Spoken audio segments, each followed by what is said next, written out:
नमस्कार Sam's food basket को आप समस्त को स्वागत।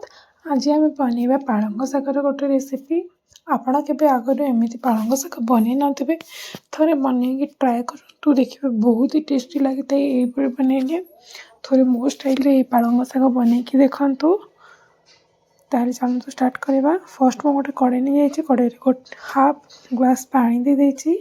आउटे देखो मुझे बैगण नहीं फाड़े बैगण ताको एम छोट छोट पीसेस काटी नहीं चोपा थी आउे कखारू को भी एमती तार चोपा छड़ाई काटी नहीं धोई देती भलसे। आबे सब गोटे बांफरे सीझापी देदेबा। लुण ए मुझे ऐड करूनी। गोटे थाली देदेबा ढांकुणी खादेबा। ए ढांकुणी काढ़ी देखी ना देखु आमर बैगण कखारू पूरा भलसे सीझी जाइए। 4 ରୁ 5 मिनट मुझे सीझापी छाड़ी। आउटे देखु मुझे बिरी बड़ी बड़ी टे तेल देकी भाजी नवा। आप नॉर्मली भी भाजी पारे बिना तेल रे पूरा लाल लाल करके भाजी नियंतु। बड़ी भल से भाजी हो गले गोटे प्लेट को काढ़ी नवा। से सेम कड़ाई पुणी नहीं 2 ରୁ 3 चामच रिफाइन तेल तेल टे गरम हो गला पर से हाफ चामच सोरिष फुटीगला मुझे देखु 5 ରୁ 6 कोला रसुण को एमती छेची देकी नहीं जाइए। आपड़ चाहिए गोटा भी नहीं पारे। 2 ରୁ 3टा सुखिला लंका को एमती भांगिकी नहीं जाइए। यार फ्लेवर बहुत बढ़िया आसी था सागरे। एबे मैं पालंग शाग को भल बाछिकी धोईकी काटिकी रखी। तो सब पालंग शाग को ऐड कर सारापर मुझे देखिए मीडियम साइज गोटे टमाटर को काटिकी आगर जो आम रखी कखारू और बैगण को सीझे भी ऐड करदे। स्वाद अनुसार लुण देदेबा। ये सब को गोटे मिनिट हाई फ्लेम रे भाजी नवा।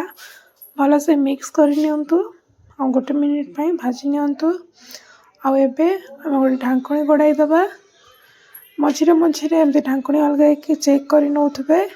एबे देखो शागर केते सारा पानी बाहर लानी।